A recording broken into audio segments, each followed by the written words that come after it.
let's take a quick deep dive now into a possible important feature in the talks between Prime Minister Modi and Vladimir Putin. On your screens now, you can see the S500, which is larger, stronger and smarter brother of the S400 missile, which brought Pakistan to its knees during Operation Sindoor.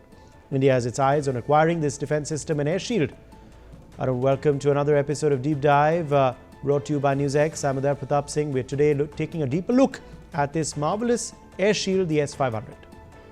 Well, firstly, the Russian-made S400 air defense system proved to be decisive during India's Operation Sindoor earlier this year.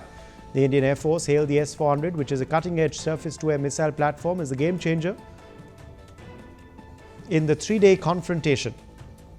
And now, with Russian President Vladimir Putin set to arrive in India, New Delhi is setting its sights on the S-400's bigger, stronger and smarter successor, the S-500 Prometheus air shield. India's keenness in procuring S-400 missile systems, upgrading Sukhoi 30 fighter jets and purchasing other critical military hardware from Russia will be on the agenda in the talks between Defense Minister Rajnath Singh and his Russian counterpart Andrei Belousov, which are currently on in New Delhi.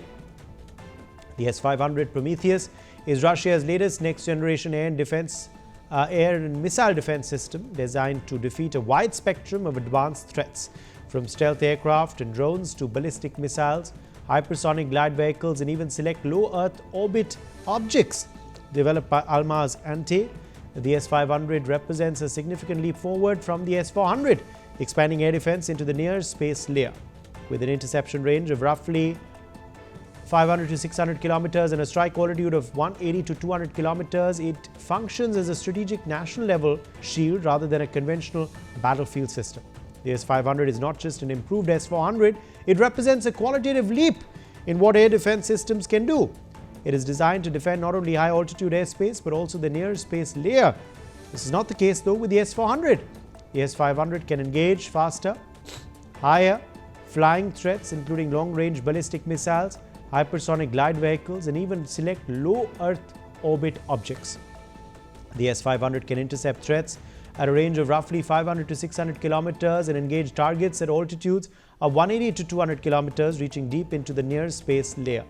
In comparison, the S-400 ceiling is about 30 kilometers. In October 2018, India signed a $5 billion deal with Russia to purchase 5 units of the S-400 air defense missile systems, despite a warning from the US that proceeding with the contract may invite US sanctions under the provisions of the Countering America's Adversaries Through Sanctions Act. To talk about and sum up the top features of the S-500, well, it can intercept threats at 500 to 600 kilometers, depending on missile type. It's designed to counter both aerial and strategic missile threats at long distances. It operates an engagement altitude of 180 to 200 kilometers, penetrating the exo-atmospheric near space layer. It allows interception of ballistic missiles, hypersonic glide vehicles and some LEO objects. It also uses advanced interceptors like 77N6N and 77N6N1. It's capable of kinetic kill, meaning destroying targets with force rather than explosive proximity. Unlike the missiles of the S-400 system, they destroy incoming threats by ramming straight into them at extreme speeds rather than exploding near them. It's specifically developed to engage hypersonic cruise missiles, hypersonic glide vehicles and high-speed ballistic re-entry vehicles. It comes with an engagement reaction time of 3 to 4 seconds, significantly quicker than the S-400. Russia has inducted a limited number of S-500 units into service in 2021 and production remains modest. Reportedly, Russia is pitching the S-500 not merely as a purchase but as a co-production program with Almaz Ante, the state-owned air and space defense giant behind the S-300, S-400 and S-500 families. The key components would be manufactured in India. The S-500 is significantly more expensive than the S-400 and requires complex maintenance, specialized training and long-term servicing arrangements. Integrating it into India's command and control network would also be challenging. Export availability is extremely limited and political negotiations are likely to be protracted, but the system's capabilities are built for the next era of air and missile defense.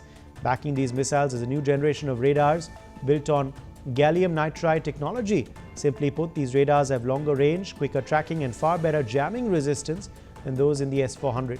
Moreover, one S-500 air shield unit can include up to a dozen launchers, along with command posts and 3 high-performance radars.